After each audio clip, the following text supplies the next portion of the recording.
টালিগঞ্জ উপজেলা জাতীয়তাবাদী ছাত্র দলের অন্যতম সদস্য যারা ফরুদ আহমেদ তুলু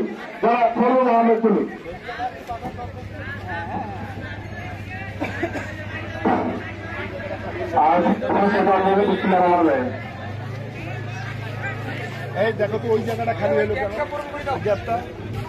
সম্মানিত উপস্থিতি, সর্বপ্রথম সকলকে জানাতে সালাম, আসসালামু আলাইকুম ওয়া আদাব। সম্মানিত উপস্থিতি, আপনারা ইতিমধ্যে অবগত হয়েছেন আমাদের বোন বাংলাদেশ বর্তমান যে আলোচিত খবরটি সেটি হচ্ছে জান্নাতি হত্যাকাণ্ড। আমরা আজ পর্যন্ত প্রশাসনিকভাবে জানতে পারলাম না আমার বোন কিভাবে হত্যা হয়েছে। এই সঠিক খবর আমরা কিন্তু এখনো পাইনি। আসলে তাকে ধর্ষণ করে মেরে ফেলা হয়েছে নাকি শ্বাসরুদ্ধ করে মেরে ফেলা হয়েছে তার কোন সঠিক তথ্য আজ পর্যন্ত প্রশাসন থেকে পাওয়া যায়নি।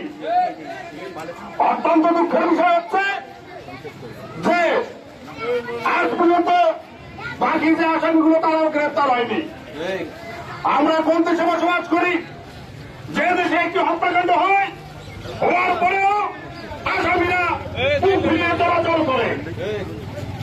আসলে আজকের এই মানববন্ধন অবরোধ থেকে বাংলাদেশ জাতীয়তাবাদী ছাত্র দল টালিগঞ্জ উপজেলা শাখার পক্ষ থেকে জোর দাবি জানাচ্ছি, অনতিবিলম্বে বাকি আসামিদেরকে যদি গ্রেপ্তার করে দেওয়া হয় বাংলাদেশ জাতীয়তাবাদী ছাত্র দল আমাদের ভোটবাড়ি ইউনিয়নের যেহেতু ভোটবাড়ি স্কুলের ছাত্রী, আমরা শিক্ষকদের সাথে সমন্বয় করে আগামী দিনে যে কর্মসূচি দেওয়া যায় সেই কর্মসূচি গ্রহণ করবো। ভাইয়েরা, সকলকে ধন্যবাদ এবং অভিনন্দন জানিয়ে আমি আমার বক্তব্য এখানে শেষ করছি। ধন্যবাদ সকলকে। ধন্যবাদ। এ পর্যায়ে সংক্ষিপ্ত বক্তব্য রাখার জন্য বিনীত আহ্বান জানাচ্ছি।